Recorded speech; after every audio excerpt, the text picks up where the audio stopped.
Idiots who can't speak aren't family. We're giving her to the hag. Get out. What on earth are you doing?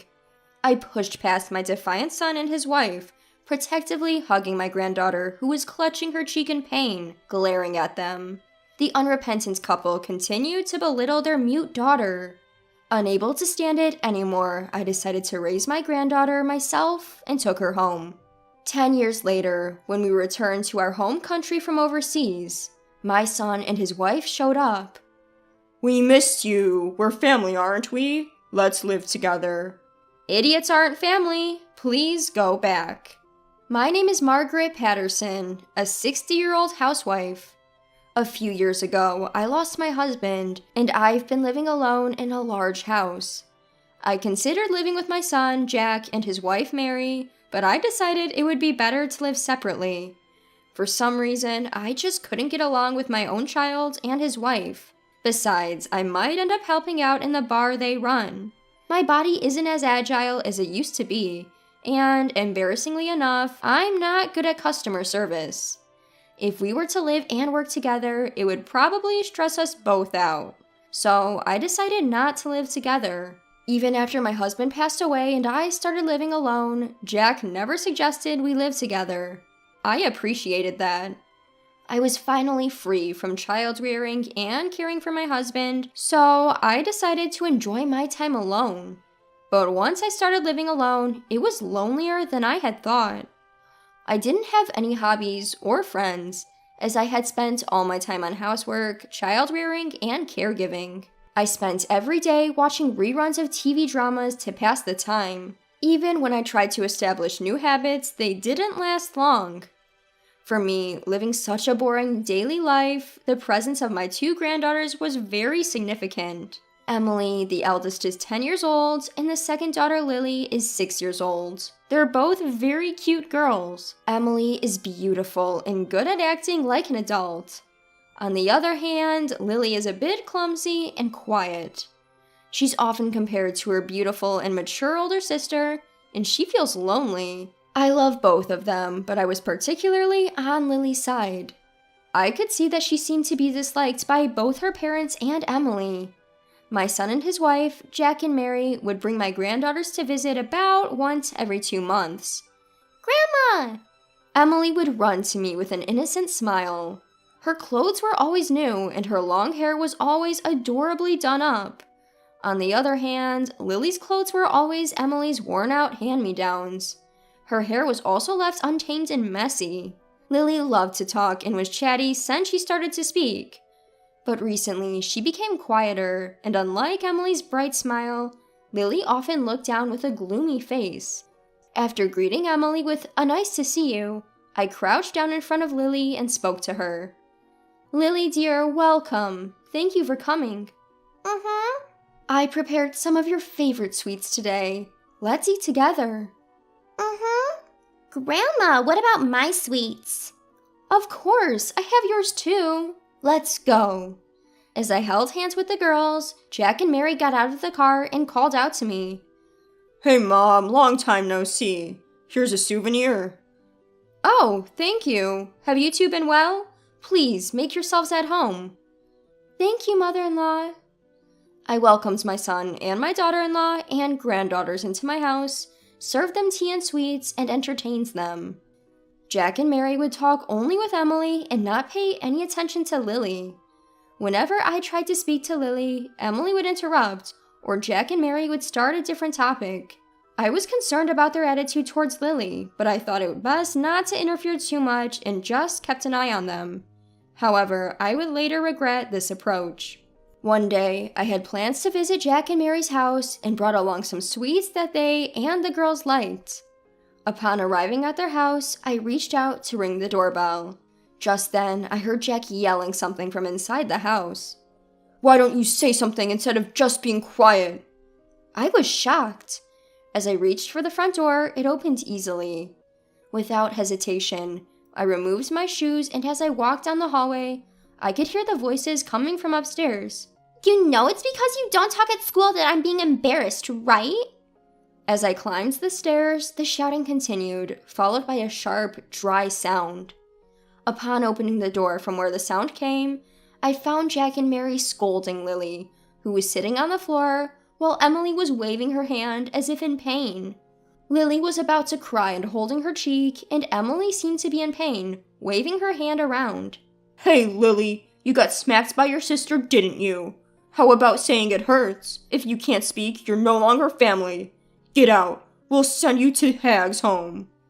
What the hell are you guys doing? I brushed aside my son and his wife and Emily, hugged Lily, who was sitting on the floor to protect her, and glared at them.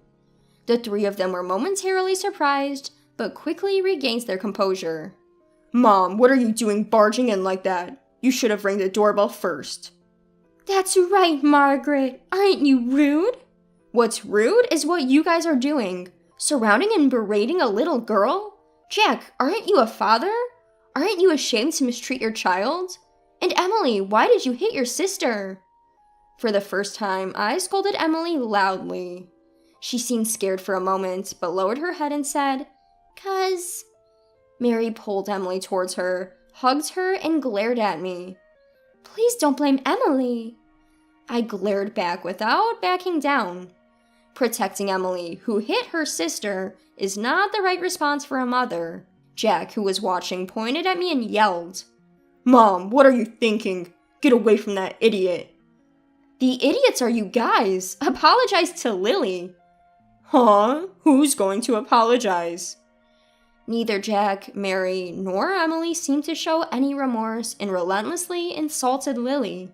Lily, who was in my arms, was grabbing my clothes weakly with a vacant look on her face. Had they been doing this to her all along? Before I could think, I lifted Lily and declared, "I will take care of Lily. I can't leave her here." Leaving the three stunned people behind, I stormed out of the room. After standing still for a while, Jack came running up with a smirk on his face. "Thanks, Mom. I didn't know how to handle this mute." As I was stunned by my son's words, Mary appeared from behind. She was holding a tattered little carry-on bag and a backpack. "This is Lily's stuff. Please take care of the rest," Mary said, passing the bags roughly to me. Both Lily and I were speechless, looking up at the faces of my son and my daughter-in-law. They were clearly pleased that Lily was leaving their home. Astonished, I left their house without saying a word. In silence, I returned home and took off Lily's shoes at the entrance. Then, she sniffled. Looking at Lily's face, I saw her biting her lip with tears streaming down. I hugged Lily, gently patting her on the back. "Lily, it's been hard on you. I'm sorry I couldn't help you until now. But it's going to be okay. Grandma is on your side now. I will protect you." From that day, Lily and I started living together. Because of the hurt she'd experienced from her parents, she stopped speaking. Even a simple good morning seemed impossible for her to vocalize. Her teacher told me that she had been unable to communicate with her classmates or teachers at school. Worried, I took her to the hospital for a medical checkup. Lily was diagnosed with selective mutism. The doctor speculated that the extreme stress she had suffered from her parents and sister had caused severe anxiety and fear, making her unable to speak even if she tried. The doctor reassured me that as she got used to her new environment, she would gradually be able to speak again. On the way home from the hospital, I bought Lily a cute notebook and a pen. "Listen, Lily, if you have something you want to tell me or anyone else, write it in this notebook. Draw pictures or write words. Then try to voice the words you wrote, even just a little at a time, okay?" Lily quickly opened the notebook and began writing with the pen. As I silently watched, she showed me the page she had been writing on. On it were the words, "Thank you, Grandma," along with a sketch of my face. Lily opened her mouth and tried to say, the, but she couldn't get the words out and looked down, disappointed. "Lily, you're doing great. Keep it up one step at a time. Well done. Gold star for you." As I patted her head, Lily looked up and managed a faint smile. She started using the notebook and pen I bought for her to communicate at school. I guess she's gaining confidence. She gradually learned to speak, and 2 years later, she could speak normally. Grandma, today at school." The moment Lily returned home, she'd report to me about the happenings at school. Seeing how she'd fully recovered and was brimming with life put my mind at ease. Then, one day, I visited the school for a 3-way conference. Upon entering the classroom, a kind-looking teacher greeted us. Both Lily and I responded with a, "Hello, teacher," and took our seats. As I discussed Lily's behavior at school and at home, she shyly squirmed in her seat. "Lily's grades have been consistently improving since last year. Take a look at this," the teacher said, showing us her report card. The chart indicated a steady upward trend since she began living with me and had shot up significantly recently. I'm sure it's because she's so dedicated to studying. She's been reading difficult books and solving complex problems almost every day, I explained, patting Lily's head. Ever since she learned to speak, she'd been passionate about studying. At home, she'd delve into complex books and study, and on test days she'd present me with perfect scores. I framed and hung all her perfect test papers, looking at them with a sense of pride. I see. In that case, how about taking an IQ test at the hospital? Suggested the teacher. IQ test? When I asked for clarification, the teacher explained, Lily might be gifted. Gifted refers to children who are naturally very intelligent. Lily seemed to be just as smart, if not more so, than an adult.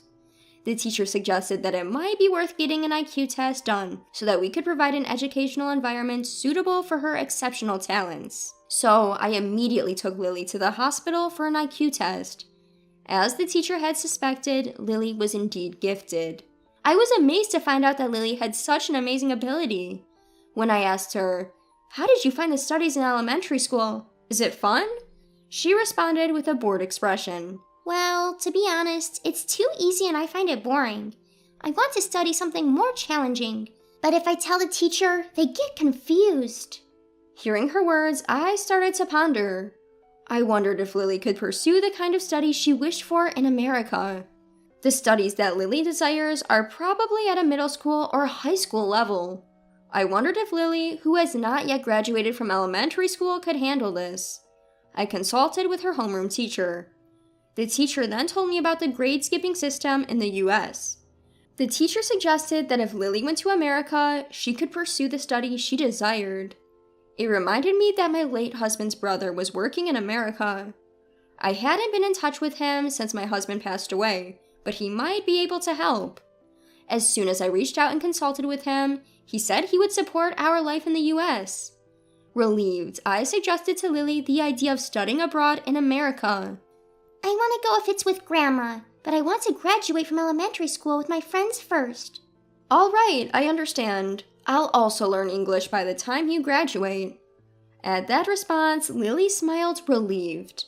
She made many memories in elementary school and graduated without any issues. Since we exchanged contact information, she can communicate with her friends even overseas. I decided not to mention the study abroad plan to Jack and Mary. I thought they might try to take her back if they found out Lily was gifted in order to use her. Lily quickly adjusted to life in the US and studied by skipping grades. I supported her with all my might. When I saw Lily saying, "Studying is more fun than before," I truly felt glad that we came to the US. Her talent is truly incredible. After a few years of studying in the US, she enrolled in Harvard University, studied business, and before I knew it, she had started her own company. I want to repay my grandma, Lily said enthusiastically. For me, she's already repaid me enough. After all, Lily has grown up and become a wonderful adult. Her achievements were featured on American news, spread worldwide, and she became a celebrity. In all likelihood, Lily's name is known in the worldwide as well. I wonder what Jack and Mary think of her achievements. I would be happy if they regret how they've treated her. 10 years after Lily started her company, for work reasons, Lily and I returned back to our country. We rented a new apartment, and while we were living there, the doorbell rang. I thought it might be a circulated notice, and without any suspicion, I opened the door. "It's been a while, Mom. Have you been doing well?" "Jack, and Mary too, why are you here?" Upon seeing the two faces, I couldn't help but shudder. I had changed my contact information and was living far away from the house I had lived in before. How did they find me here? Ignoring my surprise, Mary called out into the house. "Hey, Lily, you're here, right? It's your mom. I've come to see you after such a long time." What do you want? Please don't approach my daughter. Don't be cold, Mom. We are Lily's parents after all. That's right, Mother-in-law. Lily is here, right? Please let us meet her. Wait, don't just barge in like that. Without giving me a chance to stop them, the two of them pushed past me and entered the house. As I was trying to stop them, Lily peeked out from the living room. What's wrong, Grandma? Wait, what? Lily, too, seemed surprised by the sudden visitors. I awkwardly turned my face away. On the other hand, my son and his wife seemed delighted to finally see Lily. Oh, Lily, I've missed you. You've grown so much.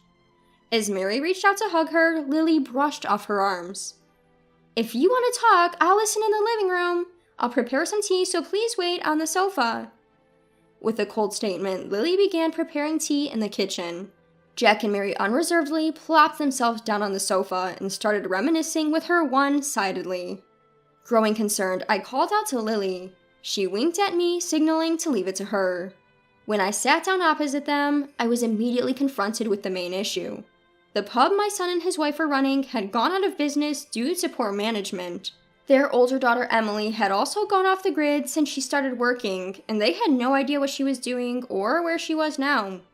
Jack and Mary, having lost their jobs, were currently living in poverty and had no idea when they would run out of savings. Hey, Lily, would you consider supporting us? You ran away from home at 6, but until then, we raised you. You should pay your respects. Lily, you must have felt lonely not being able to see us all this time, right? But let's live together from now on. Let's create memories as a family, making up for the time we were apart. I couldn't stand to watch my son and his wife pathetically pleading with Lily. While it pains me to say this about my own son, I just can't understand how he turned out this way. Where did I go wrong in raising him? Lost in my own guilt, I was snapped back to reality by Lily's voice. Idiots aren't my family. My only family is Grandma. Please see yourselves out. She wore a cool smile I had never seen before. But Lily... Wait, please. Regardless of their pleas to live together, Lily didn't budge. She forcefully pushed them out the front door, locking it with a definitive click. Looking out the window, I could see my son and my daughter-in-law slinking away with slumped shoulders.